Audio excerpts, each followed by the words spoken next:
A few moments ago, we heard that Trevon Diggs of the Dallas Cowboys went down with a bad-looking leg injury in practice, and initial reports were saying that they suspected an ACL tear and that he was awaiting an MRI. Unfortunately for Trevon Diggs, it looks like those results are in, and he suffered a torn ACL, and he's due to miss the entire season. Now, there are a number of on-the-field tests that somebody can do to determine whether or not an ACL tear is suspected, and since some people are not too familiar with that and the anatomy of the ACL, I want to go ahead and focus on that with this video. Ladies and gentlemen, welcome to my channel. If you're not familiar with me, my name is Nick Gallo and I'm a doctor of physical therapy. And with my channel, I take a look at sports injuries and explain them so that they're a little bit easier to understand. I also go over the anatomy and what that person should expect when coming to rehab. And finally, I go over an accurate timetable for their return. If you like this content and you find it informative, please hit that thumbs up and subscribe to the channel because I will be making more videos in the future regarding sports injuries, rehabilitation, and other physical therapy related content. Also, if you have any comments or questions, please leave those in the comment section below. So here I have a model of the knee, and so the knee joint is formed by the thigh bone, which is also called the femur. That's going to come down and form the top portion of the knee here.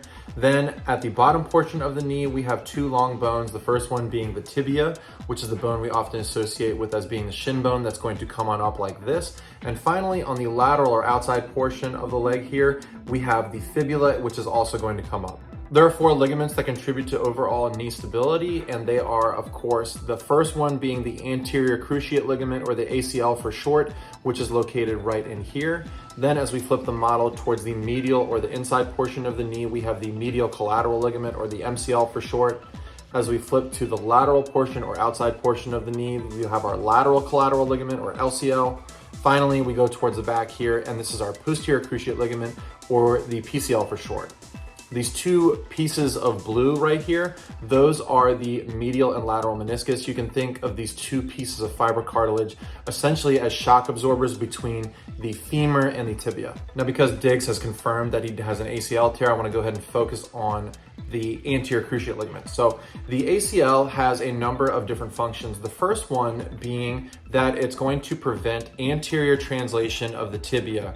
Now, what do I mean by this? What I mean is that because of its attachment, anytime somebody is going to move their leg, they're going to prevent the tibia from doing this, essentially sliding away from the femur. So anytime a person is going to injure the ACL, usually it's some sort of force coming from behind the knee. If it is a traumatic force, that can push that tibia forward, which can result in an ACL tear. One other thing that the ACL provides is a rotational stability to the knee joint. So as a person is running and they're going to do a lot of cutting, it's going to prevent the inside or the medial portion of the knee from caving inwards.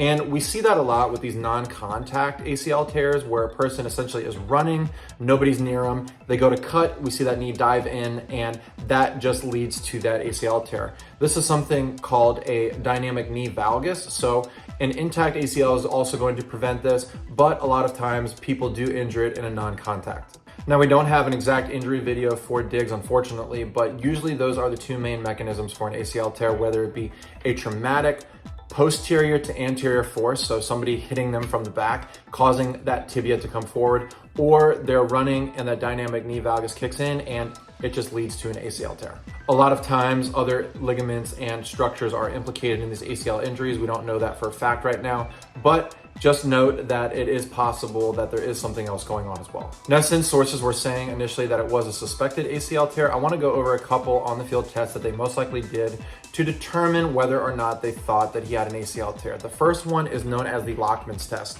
And so when we do a Lockman's test, what we're doing is we're taking the person's thigh and we're going to hold that still. And what we're doing essentially is we are providing that anterior translation of the tibia. And so what we're doing here is we are looking to see if there's any sort of laxity or excessive movement. Normally with an intact ACL, the person is going to barely have any movement at all in this direction. So what usually the person is going to do is they're going to do it on the suspected injured side and they're going to do it on the healthy side. And if that injured side feels more lax or it feels like it's moving extra, then they are thinking, hey, this potentially could be an ACL injury. There's another test called an anterior drawer test. This is where the person is lying down, the leg is very bent, and you're essentially just providing a pulling anterior force again. You're doing it a little bit different than the Lockmans, but you're essentially providing the same motion.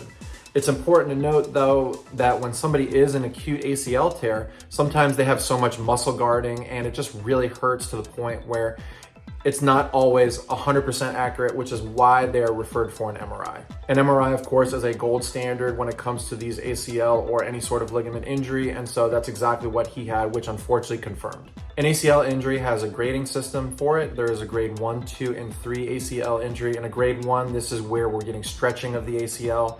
In a grade 2, this is where we're getting partial tearing. Finally, in a grade 3, we're getting a full rupture. So sources are reporting that he has a torn ACL, so we can immediately rule out grades 1 and 2.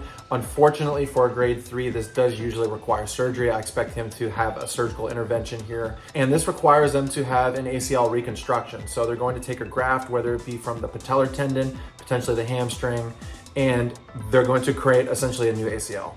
The reason why he's projected to miss the entire season is because unfortunately these ACL tears do have a pretty long and extensive rehab, especially for somebody who's a professional athlete. So when we get somebody in the clinic, usually initially we are protecting that graft site, and it just takes a while before we can start pushing it when it comes to strengthening and sort of agility and all those sorts of things. Usually the person is out at least for about 6 to 8 months, and this is usually in the general population, so a professional athlete might bounce back a little quicker than that, but unfortunately it does look like he's going to miss the whole year. I'm going to go ahead and link a playlist here for some other knee injuries that I've done videos on, so if you're interested, go ahead and please click on those. So we wish Trevon Diggs the best of luck moving forward. Unfortunately, he's going to have an extensive rehab on that knee, but nowadays with what they've done in terms of the ACL reconstructions, he should come back and make a full recovery. Thanks again for tuning in, and I'll see you next time.